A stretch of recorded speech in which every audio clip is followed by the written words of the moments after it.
This is part 2 of the new metal releases for the weekend of June 14, 2024. Before I begin, I have something to say. I am the king of the universe, and I can make it snow. I have 5 albums to talk about. I divided the videos into 2 groups. The first video had bands mostly traditional heavy metal and hard rock. This video will have more of extreme metal genres. I'm doing it this way just because of the nature of the releases. It's going to be an interesting video because there were a few albums that came out this weekend that got a lot of praise from other channels, but some of those I may have had a hard time getting into. But on the other hand, there were some hidden gems. So make sure you watch the whole video to know what I'm talking about.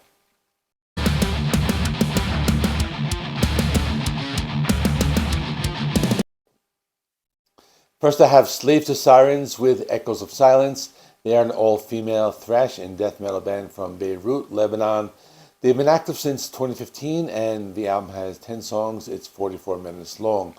The opening track is WMD. The song has heavy guitar sound. They seem to walk the line between thrash and death, maybe something like the band Nervosa.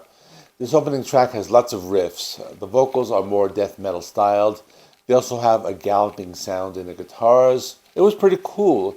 Had some cool guitar riffs and changes in the song. The next song was called Reborn.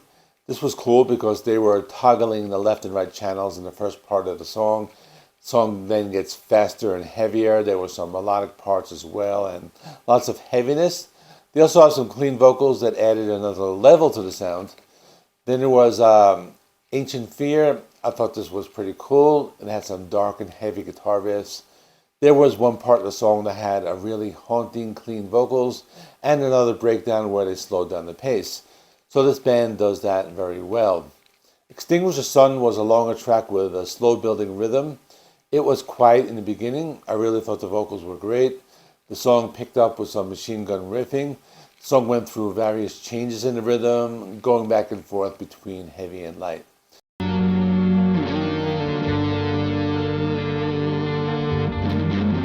Then there was a song, Beyond Control, that was just some straightforward thrash metal with elements of death metal. This also had harsh and clean vocals in addition to the slow and trippy breakdown. Mistress of Pain begins with some softer sounds and picks up the pace. It's only 3 minutes long, but it's pretty good. Merchant of Souls had some whirlwind guitar riffs. Salome had some pretty cool odd time signatures, and that song was heavy and intense. That would have more of a death metal sound with lots of tremolo picking and melodic leads. Full Grown Terror was more of a thrasher, and the last song was called Dark Waters. That was more of a dark and aggressive death metal. This was my Dark Horse album of the week. I also found it by chance. It was an album I listened to after listening to mostly the popular releases. My score is a 9 out of 10, and also my highest score of the week.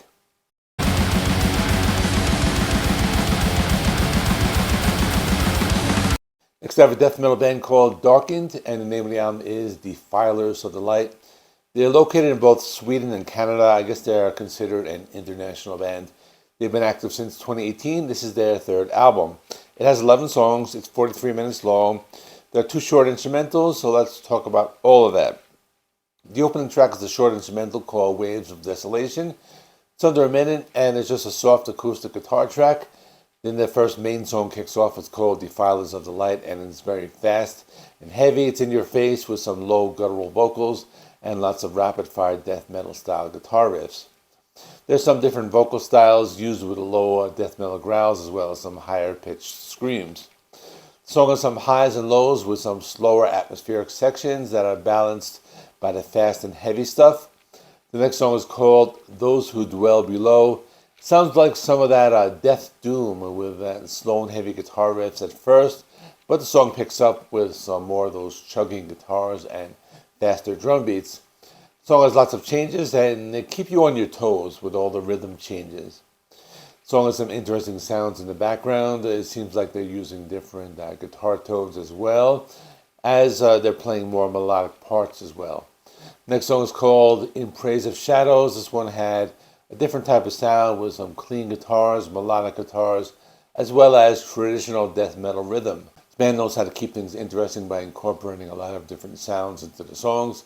The song is a lot of chugging, but I really like the chugs, even if they are used by every band. The next song is called Just Close Your Eyes, and this one has an old school death metal sound with some melody added in. I like this one a lot. It's really heavy, but also melodic. And I don't mean it's melodic death metal. It's death metal that's more melodic. Then there was a short instrumental called Echoes of Solitude. Kind of reminded me of those old Black Sabbath instrumentals they used to have on their albums, which the one I'm thinking of is actually called Solitude, I believe. But it's a short instrumental. Now we have some more death metal with a song called On We Slaughter.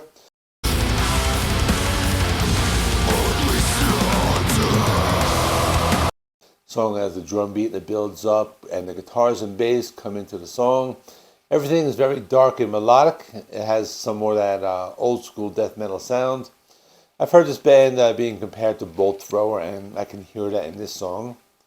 After this, a song called Dead Inside. This one has an old school death metal sound with some of those melodic leads that the album is filled with. This one has some cool piano and bass guitar in the second half of the song. Then there's a song called Masses of the Vain Observance. This one has slower and sludgier sound with some of that dark and evil sounding death metal, but with some atmospheric sounds going on in the background. This was one of the longer songs that had a very dark sound. There was even one part where they had some chanting as if they're performing some type of ritual. The second last song is called As Apocalypse Dawns. This is just some fast and heavy death metal. It was a contrast from the atmospheric songs right before it. The last song is called Final Sanctuary. It was more of that slow and atmospheric death metal. It was a short song that was under 3 minutes, but it had more of a dark and atmospheric sound. Overall, I thought it was pretty good. I haven't listened to some good death metal in a while now, so I'm giving this an 8 out of 10. It has a lot of variety in the sound, so for that reason, I thought it was worth talking about this weekend.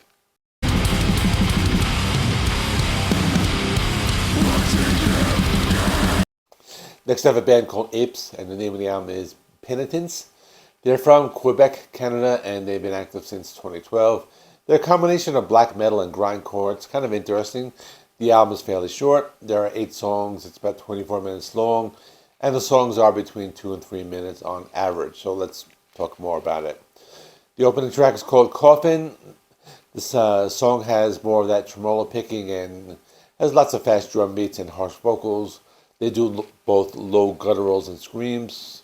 Sometimes the guitar riffs are played on the low end of the neck. And other times the guitar riffs are more dark and evil. The song continues with a song called The Great Fire. This one's a little slower, has a lot of dissonance, has a very dark and evil sound to it. So far the first 2 songs are pretty good. And I like the fact that they use a lot of those chugging guitar rhythms. I'm a big fan when bands do that. I like it when they do that. And the song has some typical black metal guitar sound with blast beats. After that, a song called Shadow Walker. It's more of that traditional black metal sound with big dissonant guitar riffs.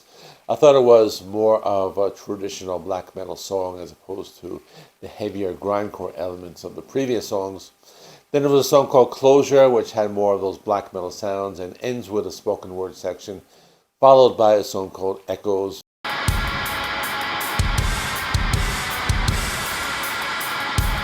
So that still sounds like black metal, but brings in a little more of those heavier chugging guitar sounds.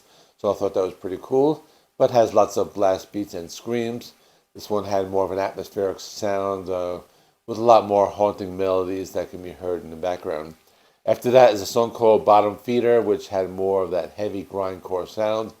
But they still did some of that tremolo picking, giving it a bit of a black metal feel as well. And that was pretty cool. After that was a track called Penitence. This one was a little slower, a little more atmospheric. There was a lot of dissonance in the guitar chords and a lot of dark and evil sounds in the background. But that went right into the heavy black metal sound with the blast beats and screams and traditional evil sounding guitar riffs.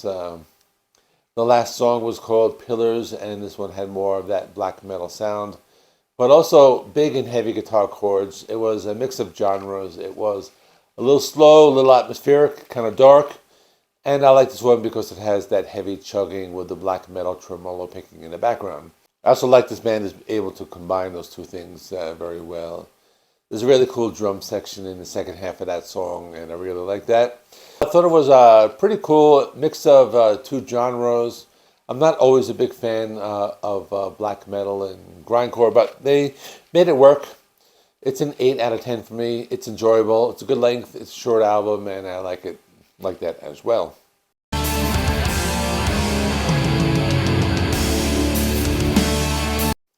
Next is Crypt Sermon with the Stygian Rose. It's an epic doom metal band from Philadelphia, Pennsylvania. The third album. I remember a previous album called The Runes of Fading Light, and I only know about this band because I remember watching a video on Banger TV that recommended that album back in 2019.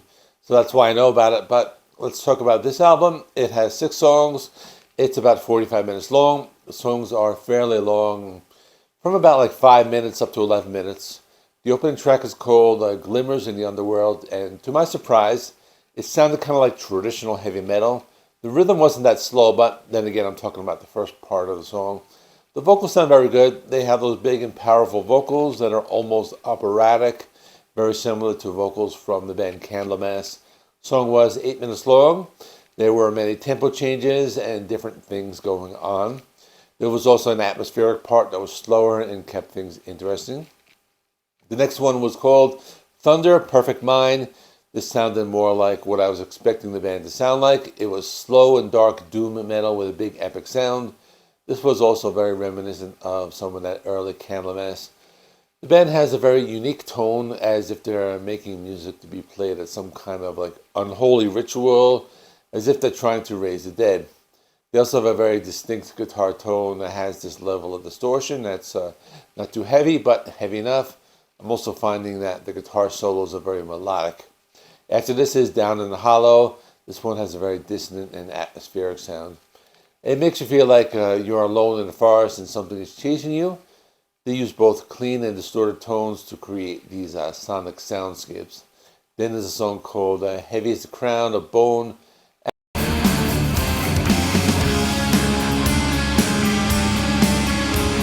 And it's a good one. It has a lot of those chugging guitars. The riffs of this song are some of the best. It just sounds very dark and heavy. This one's very cool with changing rhythms and falsetto vocals. You can also hear the bass guitar. That's pretty cool. And probably my favorite song on the album. Next song is called Scouring Orb. This one had some haunting bells in the intro, gave it an eerie sound. Followed by some clean guitars and softer vocals. They had some big and heavy riffs along with the powerful vocals. It reminded me of some of that Tony Martin era Black Sabbath. It was heavy, but there was an accessible rock sound. The last song was the title track, and this was another one with some of those slow and haunting sounds. This is one of the longest tracks at over 11 minutes. The song starts with some soft piano playing, then they start playing some heavy guitar chords. This one has a lot of atmosphere. It seems to go back and forth between the heavy and light sections. They use keyboards during the heavy sections to give it a thicker sound. Overall, very good. People have been calling it the best doom metal album of the year. I'm not really sure about that, but for me, it's still pretty good. It's an 8.5 out of 10. Very cool, epic doom metal, so check it out if you're into that.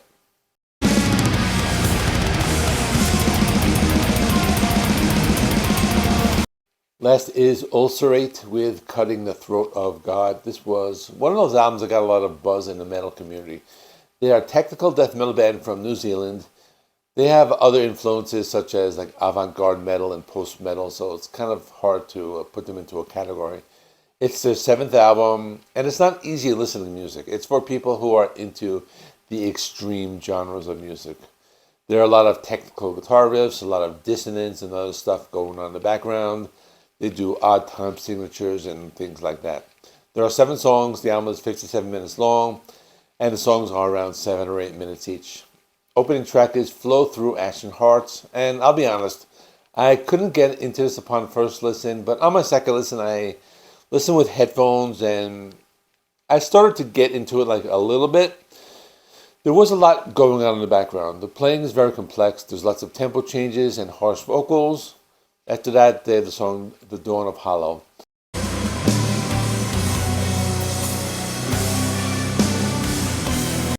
I thought this was pretty cool. It had more dissonance, deeper vocals, and you have to listen closely to hear all the different changes. This one had some cleaner and more atmospheric sections. It was very dark. After that was Further Opening the Wounds. It was another very dark and complex song. And I noticed the drumming was very intense. There were a lot of dark and cavernous tones. The next song is called Transfiguration in and Out of Worlds. This one has a slow and atmospheric intro. It kind of makes it stand out amongst the others. It was like a little different. Had those deep guttural vocals. And overall, I think on my second listen, I still kind of had a hard time getting into it. I think this music is not really for me, but I know people like it. So I'm going to give it a 7 out of 10, but I've seen other channels give it a lot of praise. So that's just for me, but you don't really have to pay attention to my score.